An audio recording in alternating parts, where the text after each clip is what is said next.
Welcome in to another edition of Where the 99 Lead. I'm Andrew Joyce, your host, and a special program today talking about the University of Pikeville. Of course, the program Where the 99 Lead brought to you by the University of Pikeville, and we talk about the historic 99 steps that lead to the University of Pikeville campus, but also lead from campus into the community and to Central Appalachia and into the world. Joined today by a special guest, the 20th president of the University of Pikeville, Dr. James Hurley. And President Hurley, welcome to Where the 99 Lead. It's always a pleasure to have you on the show. It's always good to be here, and we appreciate you, Andrew, serving as the host for many years for our new program and all of the partnerships with the Pike TV and EKB and all the city is just, I tell you, it's exciting to be part of Pikeville. Absolutely is, and of course, a lot of excitement on the UPike campus. We'll talk about that, record enrollment, but you mentioned the city, you mentioned the county, the progress that's going on in downtown Pikeville and stretching from downtown into other areas of the community, and we see growth and expansion and construction, things you don't see in other small communities across the Commonwealth and across many parts of the country. They're not experiencing this type of growth. It's a special time. That goes to the University of Pikeville as well. A part of that, and in my estimation, a large part of that. It really is, and I think you illustrated it perfectly when it's really, it's potential, not only the current growth, but potential growth when all of the financial indicators say this shouldn't be happening. Right. The energy decline, we see that the whole healthcare issue with ACA and what's the shift there between folks not having the ability to afford insurance and now afford insurance and so when you couple all of those unknown factors economically that are unstable, we shouldn't be experiencing this. So we truly are being blessed in many ways. Absolutely, insulated from a lot of problems that are going on in other parts of the country. And I think that goes to leadership in the community at the University of Pikeville. It began with Governor Patton's arrival at the University of Pikeville, tremendous growth at that time. Your arrival just happened to coincide with Governor Patton's arrival at the University of Pikeville, and we've seen record growth, record enrollment at UPike. We've seen new buildings, new facilities, complete change in the campus, and another record enrollment, fifth straight year of record enrollment at the University of Pikeville. What is it about UPike that is so appealing to graduating high school students now? Well, we've had a motto, a mantra of recruiting, if you will, for the last 5 to 6 years, and you can come here, you can fit in, but you can stand out. And so every institution, regardless of size, will have an SGA body. You will have an SGA president and a vice president. You will have athletic teams and intramural teams and academic offerings and extracurricular offerings. But how we separate ourselves is we truly try to sell our story to students that need an intimate setting, who want to know their professors, who want to know their president, who want to know the chancellor, who want to know the voice of the Bears, Andrew Joyce. And all of those things matter, and people have to feel connected. We're in a society, even though we do a lot of texting and tweeting and sometimes non-verbal communication, at the end of the day, we still need that tangible conversation where we can look someone in the eye and have a conversation about life. Sure. And that's what happens at the University of Pikeville. Our professors have an open door policy, and when a student has an academic issue, for example, they know where they can go to get that answer. And so you truly can fit in and stand out. We have one SGA president at the University of Pikeville for 2,500 students. So you have a 1 in 2,500 odds. At the University of Kentucky, you have 1 in 30,000 odds to become the president of the SGA body there. Sure. And so the leadership development and leadership opportunities are more prevalent at our university. Absolutely, and of course, while a student can fit in and stand out, they still can enjoy the faculty to student ratio. Absolutely. It is very low, and it's something that can't be found at many other colleges. Absolutely. We've been diligent at keeping that student faculty ratio between 16.5 and 18. and that's drastically smaller, if you will, than the state public institutions, and for a lot of the for-profit institutions. Now, there are some other private institutions that operate on a 10, 11 to 12 to 1 ratio. But the issue with that, Andrew, it goes back to financial stability. You know, those institutions are really struggling to make the ends meet. Sure. And that's where we've changed our financial model to increase the financial solvency of the institution. A lot of people know that 10 years ago, the institution had fallen on some pretty dark times financially, and growth and reinvest into the institution wasn't quite there. And that's what we've been able to do is really streamline some processes, but never lose focus on what matters, and that's that unique, intimate student experience. Sure. And the student experience changes. Absolutely. The med school, the Cole building, while it is new facilities for the osteopathic school of medicine, also providing the cafeteria space for the university residents, those students that live on campus, and it's been quite a hub for the community as well. It's one of the biggest changes on campus. Now we're getting ready to see that again with the School of Optometry. Talk a little about that construction and the plans there. Well, ironically, we literally just completed a 5-hour meeting this morning with the architects, Trivers and Associates, and Mr. Jim Codell, the construction management company, to finalize the schematic drawings and renderings, if you will. We made some slight changes. That building, the new College of Optometry and Health Sciences, will span 113,000 square feet. So to put that in perspective, the Cole building is 89,000 square feet. Wow. So it's going to be a much larger facility. It won't be quite as tall. It's going to be 7 stories and more lateral, if you will, along the hillside. It will be 30 feet off from the Record building, much like you have now. So you have the Cole building, the 99. You have Record Memorial, 30 feet from that. You will have the new College of Optometry. And it will have a different look. I don't want to totally give it away, because on the night of the 19th at the President's Gala, we will display what the new building will look like. But it will look more ocular, and it will look like a College of Optometry, a little different than what the rest of the buildings on campus resemble. And that's a good thing. I also want to make mention that we have successfully landed Chick-fil-A, Einstein Brothers, and Provisions on Demand, or POD Marketplace, and we will open a food court in this facility as well. So Right. that will be open to the public. Of course, it's for our students, but that will be open to the public, and Sure. and we've had a lot of excitement and buzz about that named opportunity. I would imagine so. I was reading an article recently that Chick-fil-A had overtaken KFC in chicken sales in the United States.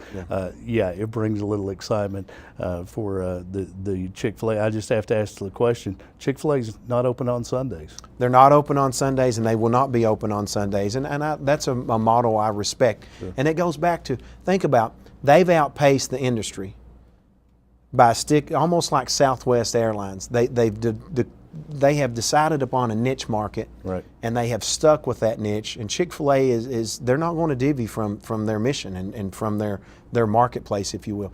They've outsold KFC, but in terms of net revenue, they also outproduce everyone else, and they're open one day less Sure. per week, every day, or every week in the year. So it's a financial model that works and makes sense.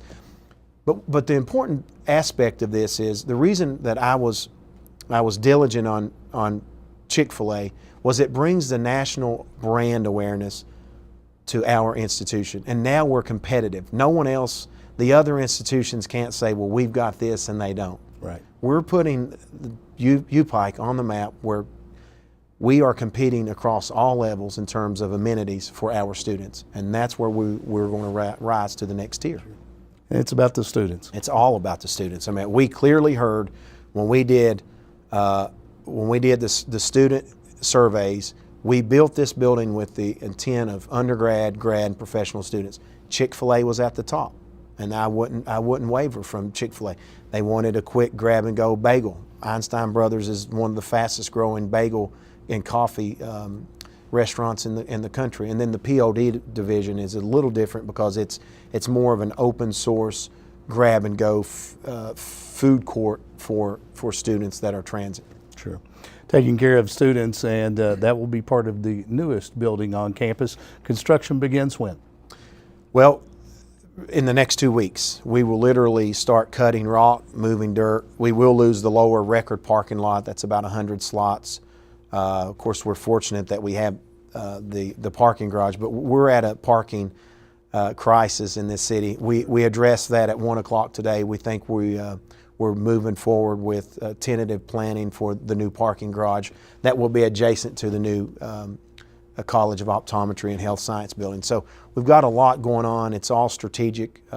It's all in line with the city's strategic vision, with the university's strategic vision, and then with the community infrastructure that's kind of rising up around us. The hotels, the restaurants, all of that is because of the growth of the university. Absolutely. Dr. James Hurley, president of the University of Pikeville, our guest on this edition of Where the 99 Lead. We talk about growth of the university, fifth straight year of record enrollment, and a part of that record enrollment, getting students started early. The dual credit program, extremely successful. It's been a model program that's been recognized nationally. It's something I know you take a great deal of pride in. Let's talk about what it is and how it's evolved. Well, the dual credit program is very near and dear to my heart because I came out of the P-12 sector as a middle school and high school principal, and I saw the vast need to start the access and attainment early.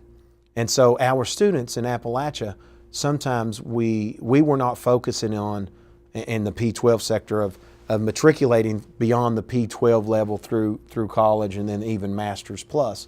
And the only way you can do that is to start instilling the mindset that you can be successful in college early. And that was the whole premise of creating the dual credit. I think when Governor and I arrived in 2009, we had 7 dual credit students, and those were 7 students from Pikeville High School that they were transporting on campus. Sure. And so what we knew the national trend and where the model was going was taking our product to the high schools and allowing our outstanding high school teachers who were credentialed, who had the 18 hours in their field of study, to teach those classes. And so they're literally an adjunct professor for the University of Pikeville. We now have, as of today, this morning, we have 599 dual credit. We're 1 away from 600. Wow. Phenomenal growth. And it is a national model. It's a model in which a lot of other colleges and universities and regions, if you will, are emulating. The importance of the program is it gets that student involved in a university. Not all of those students will come to the University of Pikeville. Sure. And we do that for $25 per credit hour. It's crazy. It is. And a student at East Ridge High School, they were our first partner, a wonderful partner for us. A student can graduate East Ridge High School with their freshman year concluded, and parents have paid very little out-of-pocket costs. If they're a student in need, we find a way to make it happen for them. The high school, the county system, the city system, or ourselves. So it is very, very, very critical in us increasing this attainment rate. We are still below, and when I say we, Appalachia, we're still below the state and national average in baccalaureate attainment and master and doctoral level attainments. So what we have to do, Andrew, and you know this, if we're going to attract industry and a workforce, we have to have an educated workforce, and it starts with that early access. Sure. And while the coal industry has taken a hit and so many jobs lost, we're also seeing a re-emphasis on education in older, non-traditional students as well. These are getting the students younger in high school with dual credit, but also starting to see a trend with non-traditional, those that are going back to school because they recognize now, with the loss of many of those jobs, they've got to find a second or third career. Well said, and that's a great point. And it goes hand in hand. It goes back to the affordability piece. If you and I are out of work and we're struggling to put food on the table, how could I possibly afford to pay for Drew and Carter's dual credit classes at the University of Pikeville if I'm having to pay $300 or $350 a credit hour and, oh, by the way, putting myself through school? So what we've been able to do through this $25 credit hour is we've been able to reduce that amount for parents so then they can invest in themselves and invest in their education. So it's hand in glove. We're all in this together. It's not a proprietary act, I can assure you. Right. And a lot of institutions have shied away from it and because it is not a sensible financial model on paper. Right. But when you look at the mission of your institution, and what do you clearly want to achieve? Well, yes, we want to be financially solvent. We want to be able to grow and expand. But we're an educational institution, and it's our mission to educate first and foremost. And so you have to remove all of those barriers to make that happen. I would imagine 125 years ago, when that mission was first spoken, it was not about a bottom line. It was not about any of that. It was about educating students in Appalachia in a place where their educational needs were not being met. Absolutely. Well, and I think a lot of people know how much we all love the institution and being a product of the institution. When you think about on September 16th of 1889, when Dr. Condit and Dr. Blythe first opened the doors at the Academy building, and we had far less than 50 students, obviously. But when you think about what they could have envisioned 100 years later or 125 years later, you're exactly right. I bet money never entered the thought of mission. Sure. Now, it is true, no money, no mission. But you have to have a mission to raise money. You have to have a mission for someone who wanted to give money and to spend money and invest money. And that's what education is. It's an investment. Pell, the federally subsidized support, financial support for students of poverty and below, Sure. That's not an entitlement, Andrew. You and I know this. It's an investment. Exactly. It's an investment into the future of this country. It's an investment into young people. And so that's what we have to think about. How can we invest into the future of Appalachia? And you're right, when you talk about the job loss, we've got to create a new economy, and I've labeled it an edge economy. It's an economy built on education. Right. Because with this educated workforce, and you can start from the associate degree, certificate level through associate degree, through master's, through baccalaureate, through doctoral, all of those build this educational stimulus. And that's truly, we have great intellect in Appalachia. We have a wonderful work ethic. Congressman Rogers and I were talking a few months ago about how the industry that he's been able to attract into East Kentucky, they stay here because of the work ethic. Right. And so we can attract more of that, but it's going to take us increasing the intellectual levels and baccalaureate degrees in essence. Yeah, the industries, they're looking for the educated workforce that is out there, and that's part of the mission. Dr. James Hurley, president of the University of Pikeville, our guest, and we talk about being recognized nationally with the dual credit program, but also by the Chronicle of Higher Education, fastest growing colleges in America. UPike was named one of those. Let's talk about that, and what do you attribute that to? I think it goes back to, let's first start with, it goes back to us selling ourselves, telling our story. We're not doing a very good job as an institution of going out and selling ourselves and allowing the young people to know what is happening on the Hill. You know, what's going on at the University of Pikeville that makes a young person want to be a part of it. And so you start there, you go out, and I remember the first 3 months, Governor Patton and I were not on campus.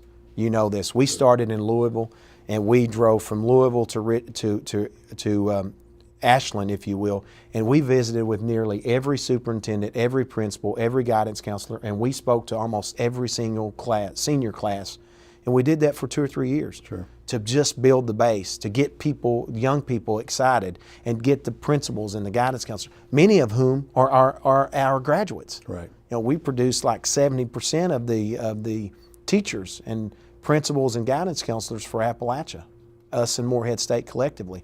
So, and we're very proud of that. And so getting out, telling the story, but being recognized by the Chronicle of Higher Ed, it's one of the most recognizable, admired publications in our work.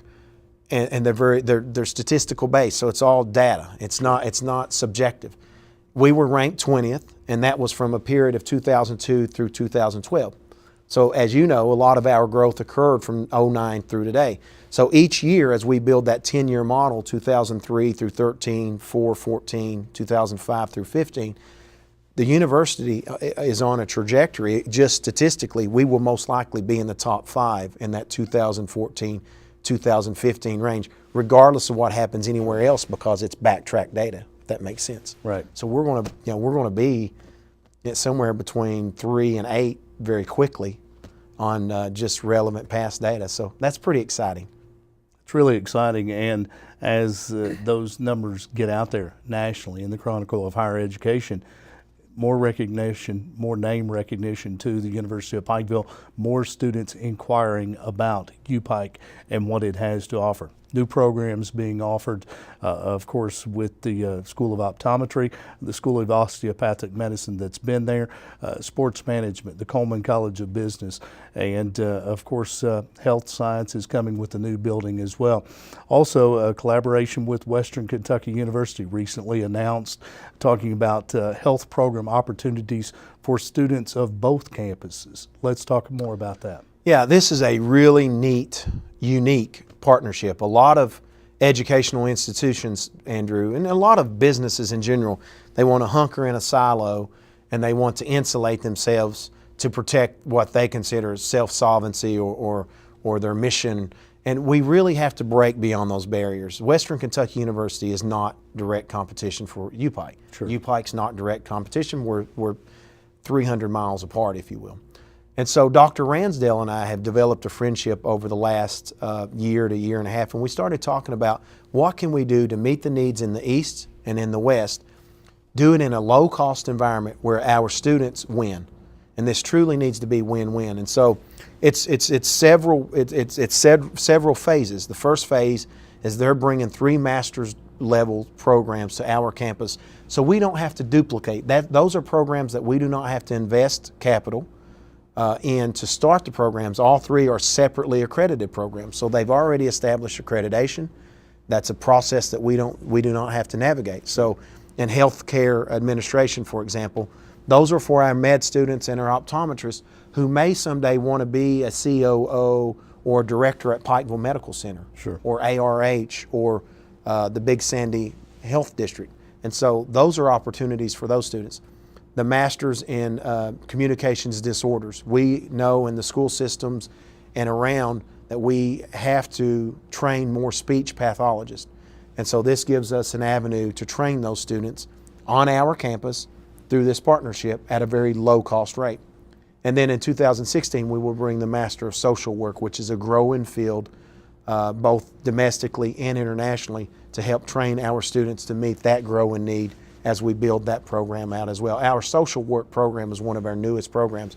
And so we saw this as a matriculation path for those students to start and finish at UPike.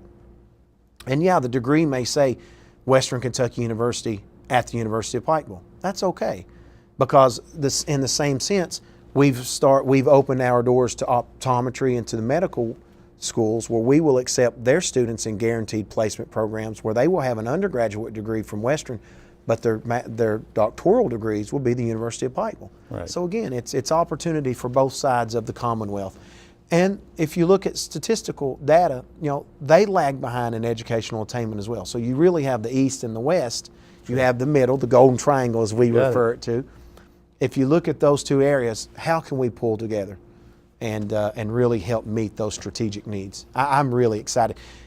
We've picked up a lot of, back to national recognition. Dr. Ransdell and I have been invited to talk about on higher educational talk shows and magazines and publications on writing some white papers and articles on this collaboration, because there's very few public-private educational partnerships. Exactly. And we've got to have more P3 investment for this country to advance. There you go. Dr. James Hurley, president of the University of Pikeville, our guest, and we talk about the Western Kentucky University partnership with the University of Pikeville. Earlier this year, you had a delegation from Beijing University of Agriculture to campus, expanding UPike's academic agreement with that university. How on earth does Beijing University of Agriculture, how does that provide to the students and faculty at UPike? All tech. Very good. We have, well, for the last 3 years. 3 years ago, I went to China and established around 10 articulated agreements with various universities to open up the career and educational pathways for their students to come to the university and for our students to go to their university to study cultural and in particular business. But Dr. Pierce Lyons has one of his largest headquarters, international headquarters in China. His son, Dr. Mark Lyons, and I are very close friends. He runs that Asian market, if you will. And so we've been collaborating for about a year and working on this partnership. In November, will go to Beijing City University, spend another 10 days there, and we will open up our third partnership with Beijing. We have a small campus in Eust, and they're outside of Beijing. And so this will be a partnership number 3, campus number 3, if you will, in an extended fashion. And again, it's not that we want to recruit a lot of Chinese students to the University of Pikeville, because we're about meeting our needs in Appalachia and beyond. But it gives our students that vast exchange of business ideas and cultural ideas, and it allows our business students to go study their way of doing business, which is critical as they compete globally for this new market. Very good. We're almost out of time for today's edition of Where the 99 Lead, but we talked about 125 years and how significant it is this year at the University of Pikeville, celebrating 125 years of educating students in Central Appalachia. With that celebration, what special events are planned to kick off this year-long celebration? Well, on September 16th of this year, we will have our opening convocation, and typically that's done earlier in the year, but we wanted to wait. We felt like that it would be very fitting to have opening convo on the very first day of the founding of the institution, if you will. Sure. And this is what's really special. Dating back to Jackson Hall, we will have all 5 living presidents there. Wow. And each of those gentlemen, Jackson Hall, Bill Owens, Hal Smith, and Paul Patton, those 4. I've not earned my honorary doctorate yet, but those 4 will all be bestowed an honorary doctorate from the institution. And really, to talk about the history, we're going to have a skit with some of our students and Jenny Wiley to kind of emulate what has taken place over the 125 years. We will have the Educators Hall of Fame on that Thursday night, I think the 18th. And then on Friday, we have the big President's Gala, which is always fun. It's a good time to come. We'll have, I think last year we had over 1,000 people there. So if you've not gotten your tickets for that yet, you need to do so. Sponsorship opportunities still available. That's going to be a really fun night to kind of bring it all together. What has the 125 years look like? And then also we're going to talk about what's the next 125 years look like. Should be a great time celebrating 125 years, and I know it will be a special time. It starts with Founders Day, September 16th, with the opening convocation, and I know you look forward to that. And I can see the excitement in your eyes, and a lot of pride on the face of Dr. James Hurley as well, the 20th president at the University of Pikeville. Record enrollment, continued growth, new programs, new opportunities for students, and that's what it's all about, meeting the mission of education in Central Appalachia. Thanks for being with us today. Thank you, Andrew. Dr. James Hurley, president of the University of Pikeville, our guest on this edition of Where the 99 Leads. We talk about those 99 steps that lead to campus, but also from campus into the community and into the world. You've been tuned to Where the 99 Lead with today's guest, Dr. James Hurley, president of UPike, the University of Pikeville, the leading university of Central Appalachia. Thanks for tuning in.